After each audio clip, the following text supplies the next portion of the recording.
Le but de ce webinaire est de créer une opportunité pour le peuple sud-africain d'acquérir une meilleure appréciation de la Chine contemporaine, d'améliorer les échanges d'expériences dans la gouvernance des partis et de l'État et d'avoir un aperçu de la manière dont la Chine et l'Afrique du Sud pourraient travailler ensemble en vue d'une meilleure relation pour offrir plus d'avantages à leur population.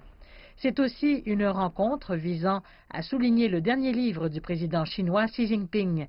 Le livre est un recueil et une compilation des discours importants du président Xi Jinping depuis le 19e Congrès national du Parti communiste chinois en 2017.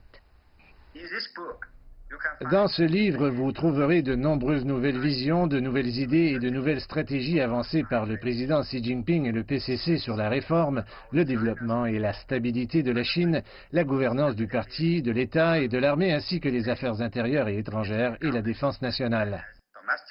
L'ambassadeur Chen Xiaodong affirme que le livre sert de clé pour mieux comprendre et interpréter l'histoire du développement de la Chine dans la nouvelle ère.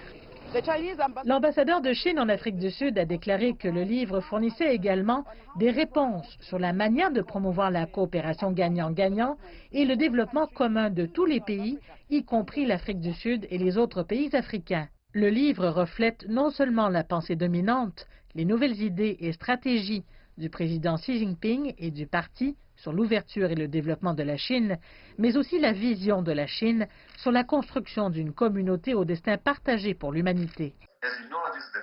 Comme vous le savez, c'est le 3e volume. Nous avons suivi les volumes précédents en tant que Parti communiste avec grand intérêt. Il était important que ce livre du 1er volume soit lancé.